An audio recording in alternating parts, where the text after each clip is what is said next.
In March, 18 different brands came to Atlanta for Intersect, a watch show for independent brands.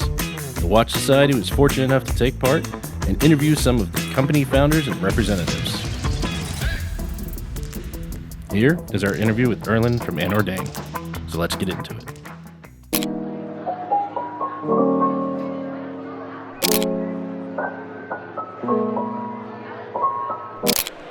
I think with the waiting list, it's important to note that it's not, an artificial scarcity that exists with some sort of watch brands. It is genuinely because that is our production capacity when it comes to enamel, and something that we're working to increase, but it's not a fast process.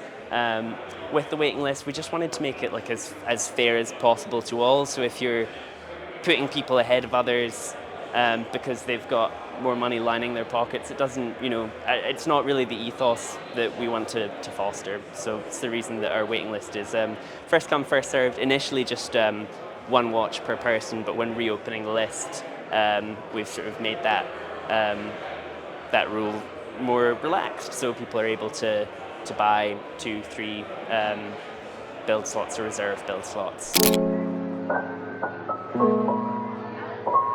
Yeah, it's been really good. At the moment, it's just the Model 1 in the medium size and the GMT as well.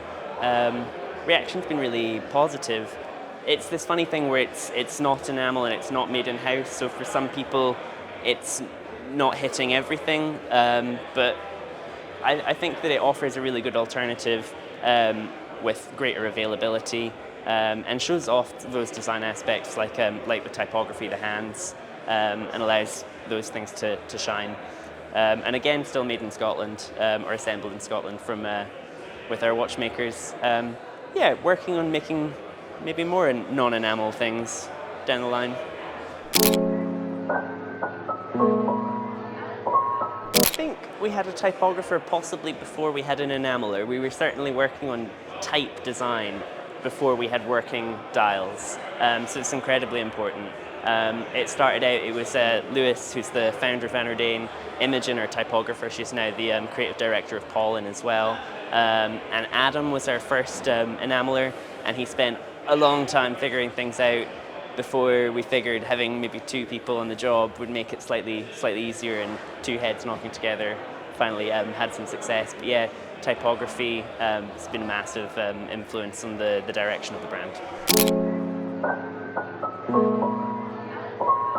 Yeah, very important. I think that being able to come and show people our watches in person is a really valuable thing, because even though we do have this list that is to 2029 at the moment, we've got all these customers who are all over the world, but a lot in the US, that want to see the watches, make a decision before they buy. And with a list this long, you could argue why bother to come.